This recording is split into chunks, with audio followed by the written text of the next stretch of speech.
महाकाल, जय माता दी। आप सभी को दिवाली की हार्दिक शुभकामनाएं। आप सभी से आपके इस परिवार में सुख शांति समृद्धि ऐश्वर्य वृद्धि सभी ढूंढते रहते हैं, नए नए उपाय के लिए खोजते रहते हैं। दिवाली के बहुत सारे आप लोग उपाय जानते भी होंगे, करते भी होंगे, परंतु आज मैं आपको कुछ नया जो अलग ही है। कहते हैं लक्ष्मी जी को प्रसन्न करने के लिए नारायण को याद करना अवश्य जरूरी होता है, परंतु लक्ष्मी जी की पूजन लोग सभी करते हैं और नारायण को भूल जाते हैं। लक्ष्मी जी उल्लू पर बैठकर उस दिन भ्रमण करती है, परंतु आप सभी जानते होंगे लक्ष्मी जी की उल्लू की जो सवारी है वह उल्लू राक्षस प्रवृत्ति का। याद रखिए, दिवाली में आप लक्ष्मी के साथ में नारायण की भी पूजा अर्चन बंदन अवश्य करें, क्योंकि जब आप नारायण को भजेंगे, उनकी सेवा करेंगे, उनकी अर्चन करेंगे, उनकी वंदना करेंगे, तो लक्ष्मी जी को मनाने की आवश्यकता नहीं पड़ती। विशेष दिवाली लक्ष्मी जी के लिए होता है, तो लक्ष्मी नारायण प्रसन्न होते हैं और नारायण अपने गरुड़ पर बैठकर लक्ष्मी जी को साथ में लेकर आपके घर तक पहुंचते हैं। उससे नारायण और लक्ष्मी की पूजा करने से धन, ऐश्वर्य, आयु की वृद्धि और समस्त चराचर में जितने भी सुख हैं वह सब उस जीव को, उस मनुष्य को प्राप्त होता है जो उसकी इच्छा रखता है। इसलिए आपको दो उपाय मेरे तरफ से मैं आपको दूंगा। आप ध्यान पूर्वक इस उपाय को करिए और अपने जीवन को, अपने व्यापार को सफल बनाइए। मैं अपने तरफ से दो उपाय बताता हूँ जिससे लक्ष्मी और नारायण दोनों प्रसन्न होते हैं। सुख शांति समृद्धि, आयु की वृद्धि और धन की वर्षा माता लक्ष्मी कृपा करती। उस दिन आप लक्ष्मी पूजन के साथ साथ में नारायण का अर्चन करें, विष्णु सहस्त्र नाम का पाठ करें या तुलसी के पत्र से भगवान नारायण और लक्ष्मी जी पर अर्पण करें। एक एक नाम लेकर भगवान के ऊपर आप अर्पण करें। अब आपको अगर 1008 नाम नहीं आ रहा है तो ओम लक्ष्मी नारायणाय नमः, ओम लक्ष्मी नारायणाय नमः साधारण मंत्र है। आप इस मंत्र से लक्ष्मी और नारायण को दोनों को प्रसन्न कर सकते, परंतु अर्चन करने से पहले आपको लक्ष्मी और नारायण की पूजा करनी पड़ेगी। पहले भगवान को आसन पे बैठाइए, उसके बाद उनका स्मरण करिए। स्मरण करने के बाद उनको स्नान इत्यादि, अर्घ्य, पात्र, जल इत्यादि समर्पण करें। उसके बाद आपके पास गन्ने का रस होना चाहिए जो लक्ष्मी प्राप्ति के लिए बहुत ही उत्तम और असाधारण रूप से कार्य करता है। गन्ने का रस आप ले आइए, नारायण और लक्ष्मी जी पर अर्पण करिए। उसके बाद हल्दी जो घर में सुख और शांति का प्रतीक होता है, हल्दी लाकर उसमें जल मिलाकर आप लक्ष्मी और नारायण के ऊपर धीरे धीरे अभिषेक करिए।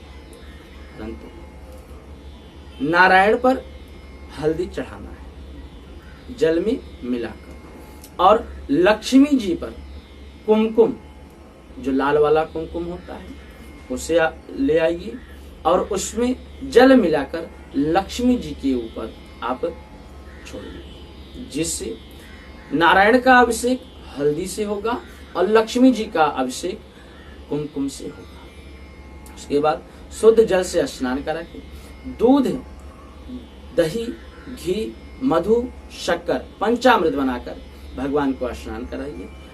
इत्र लगाइए, इत्र लगाकर भगवान को सुसज्जित रूप से उन्हें एक स्थान पर जो चौकी बनाइए वहां पर बैठाकर धूप दीप नैवेद्य इत्यादि करें। और लक्ष्मी स्तोत्र आपको आता हो तो लक्ष्मी जी का स्तोत्र करें। नारायण स्तोत्र अगर आता है तो नारायण स्तोत्र का पाठ करें, जिससे घर में सुख शांति समृद्धि। दिवाली के दिन आप अपनी लक्ष्मी पूजन के समय में भगवान का अभिषेक इत्यादि करके तुलसी पत्र का अर्चन करें, और अर्चन करके आप पूजा जप जो भी आप करना चाहते हैं, जो भी मिष्ठान आप लेकर आए हैं, उसे लक्ष्मी जी पर अर्पण करें। जय माता लक्ष्मी। दूसरा उपाय, यह दूसरा जो उपाय है यह तांत्रिक उपाय माना जाता है। इससे करने से लक्ष्मी जी अतिशय प्रसन्न होती हैं, ऐश्वर्य की वृद्धि होती है, घर में भी सुख शांति समृद्धि होती है। लक्ष्मी पूजन का जब उत्तम समय हो, संध्या का समय, उसके पूर्व ही आप धनतेरस के दिन 5 सामग्री आप अवश्य खरीदें। 5 सामग्री कौन कौन सी है? पहली सामग्री है, आप कमल के दाने ले आइए, जिसे हम कमल बीज कहते हैं। यथाशक्ति इच्छा अनुसार जितना आप ले सकते हैं उतना लीजिए। कम से कम 5, 7, 9, 11 हो। इस संख्या में आपकी इच्छा अनुसार आप कितना लेना चाहते हैं ले सकते हैं। पहला सामग्री आपको कमल का बीज खरीदना है, ठीक। आपको दूसरा सामग्री लेना है, गोमती चक्र लेना है, जो नारायण और लक्ष्मी का प्रतीक माना जाता है। अब गोमती चक्र कितना लें? 3, 5, 7, 9, 11 ऐसे विभाजित संख्या में आप खरीदेंगे उसको। यह दोनों सामग्री ध्यान रखना धनतेरस के दिन ही लेना है, ठीक।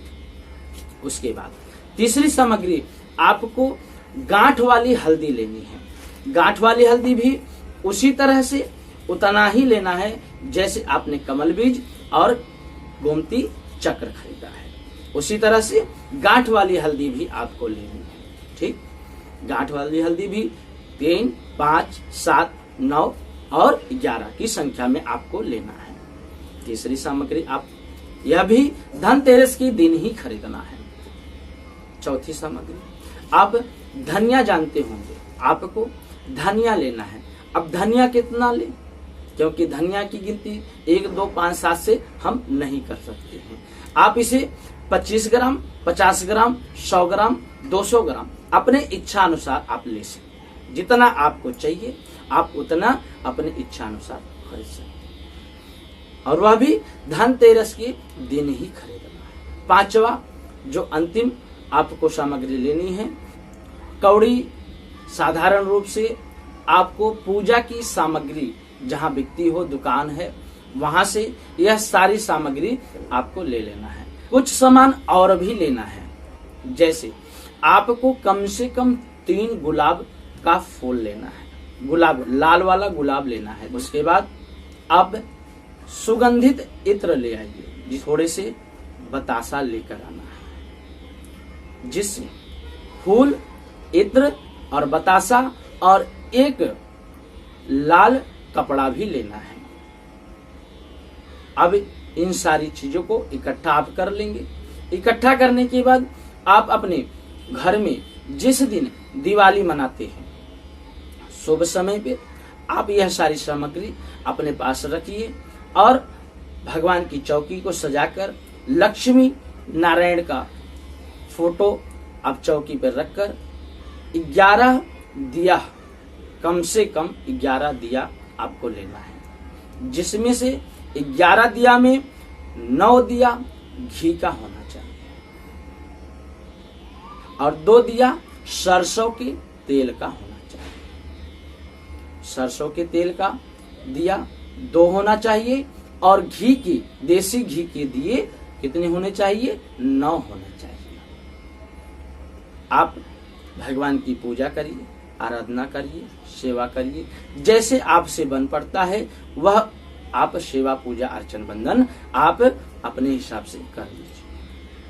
अब मेरे बताए हुए जो सामग्री आप लाए हैं उसे अपने सामने रख लीजिए। दोना या कटोरी में सारी सामग्री अलग अलग करके रख लेना है। भगवान को वह दिया दिखाएंगे। अब 9 जो दिया है उसमें से एक दिया आप उस चौकी पे रखेंगे जहां लक्ष्मी नारायण की आप पूजा कर रहे हैं। और एक सरसों का दीपक भी आपको लेना है और वहां जलाना है, जिससे सरसों की दिया के नीचे अक्षत अवश्य रखना और घी के दीपक के नीचे भी अक्षत अवश्य रखना। दिया जलाकर अपने घर को रोशन करें।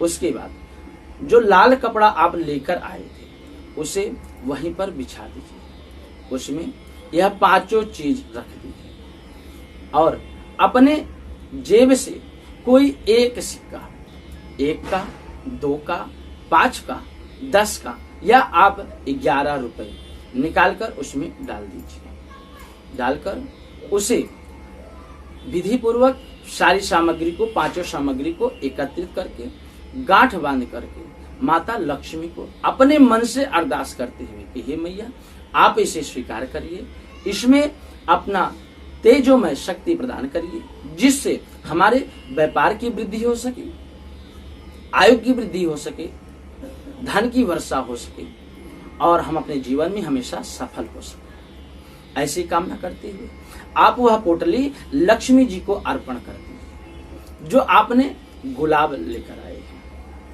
उस गुलाब को उस पोटली पर तीनों गुलाब रख दीजिए। कम से कम 3 गुलाब हो, तीनों गुलाब उस पोटली पे रख दीजिए। रखने के बाद जो सुगंधित इत्र आप लेकर आए थे वह सुगंधित इत्र लक्ष्मी जी के समक्ष छिड़काव करेंगे और उस पोटली में भी पूरी तरह से उसे छिड़क देंगे। आपको मैंने कहा बतासा भी ले आइएगा, बतासे का भगवान को भोग लगाइए और भोग लगाने के बाद उस पोटली को वहीं उनके पास रख दीजिए। आपको कम से कम 11 बार, कम से कम 11 बार, ज्यादा से ज्यादा आप 108 बार आपको मैं मंत्र बताता हूं। ओम श्री महालक्ष्मी नमः, ओम श्री महालक्ष्मी नमः, ओम श्री महालक्ष्मी नमः। इस मंत्र को कम से कम 11 बार आप स्मरण करेंगे, मन में इससे दोहराएंगे। उसके बाद धूप दीप जो कुछ भी है आपके पास उस पोटली को लक्ष्मी जी को दिखाइए और उस पोटली को वहीं पड़े रहने दीजिए। दिवाली की रात्रि 12 बजे मध्यस्थ हो जाएगी, 12 बजे तो पुनः आप एक धूप दिखा करके लक्ष्मी जी को उस पोटली को लेकर दिया के साथ में जो सरसों का दिया होगा उस सरसों के दिया को लेकर अपने पोटली को लेते हुए उस पोटली के ऊपर वह दिया को रखकर पूरे घर में, पूरे घर का मतलब है कि आप जहां रहते हैं, जहां आप आपकी अलमारी रखते हैं, जहां आप अपनी सामग्री धन इत्यादि रखते हैं वहां जाएं। वहां पहुंचने के बाद आप लक्ष्मी जी से कामना करें कि हे मैया आप पूर्ण रूप से यहाँ स्थित होकर हमारे घर में, हमारे व्यापार में स्थित होकर विराजमान होइए और हमारा कल्याण, हमारे परिवार का कल्याण, हमारे व्यापार का उद्धार करिए। और इतना करके वह पोटली वहीं अलमारी में सुरक्षित जगह पे आप रख सकते हैं। कोई कहता है कि महाराज जी हमने अलमारी नहीं बनाई है तो हम कहाँ रखें, तो उसके लिए भी हम आपको उपाय बता देते हैं। आप जहाँ अपने मंदिर में रख सकते हैं। आप अपने घर में अगर मंदिर बनाए हैं तो मंदिर में भी सुरक्षित उसे रख सकते हैं। 1 वर्ष के लिए रखना है। अगली दिवाली धनतेरस के दिन पुनः आपको धनतेरस के दिन नई सामग्री ले आनी है और उसका विसर्जन कर देना है। इससे, इसके प्रभाव से आप के घर में सुख, शांति, ऐश्वर्य वृद्धि, आयु वृद्धि और आपके काम काज प्रारंभ हो जाएंगे। जो बंधन लगा हुआ है वह बंधन भी बंद हो जाएगा, बंधन भी खुल जाएगा और आपके कार्य फटाफट प्रारंभ हो जाएंगे। हमारे आगे आने वाले वीडियो को आप देखते रहिए। आपको नया नया उपाय मैं आपको देता रहूंगा। जय माता।